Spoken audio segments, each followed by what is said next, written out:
What has your recollections of the Hall of Fame weekend been? Now, just a couple of months removed from it, Brian. Your speech was quite something else, to say the least.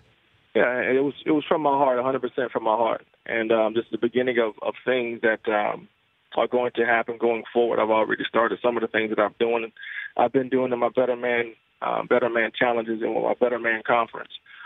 So, like, to be able to have that experience, to go down to the Hall of Fame, to see all the legends, and to experience that and have the experience that I've had with the Eagles fans, with the Broncos fans, and to really be able to allow them to see inside of me. And that's what I tried to do on stage. I tried to be as transparent as possible, to be able to bless people, to help people going through some of the things that they may be going through. So that's, in a quick synopsis, that's kind of what that Hall of Fame was for me. And do you think, are you prepared, or do you know if tonight's football life is going to include part of your internal mental struggles at all, Brian?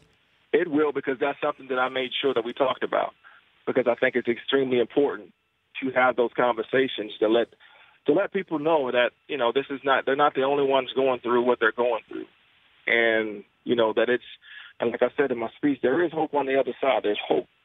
There's hope, and to get caught up where you are and to remain where you are.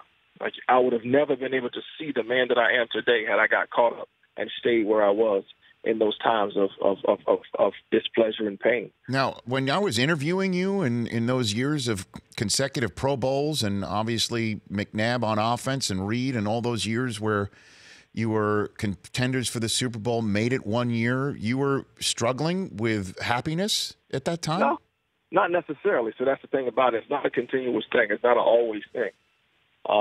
It's something that can creep up and come and go, and that's one thing that I think we throw terms around too loosely.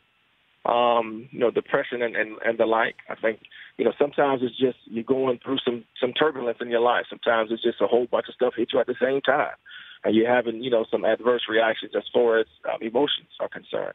I think we just throw the terms around too loosely, so that when someone is actually going through something that is very substantial, I think that it gets kind of washed into everything.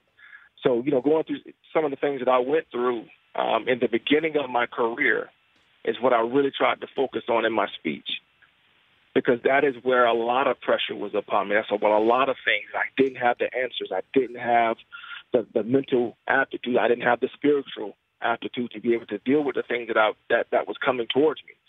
So there was a lot of negativity. There's a lot of things that were happening, chemical reactions in my head that was actually happening as well, that brought a lot of negativity to my mind, a lot of thoughts to my mind, a lot of things to my mind that caused those thoughts to come up, those suggestions even for myself to do specific things to myself, to like I said, to commit suicide. So, like, that's not a continuous thing. It's not a every moment of the day type of thing.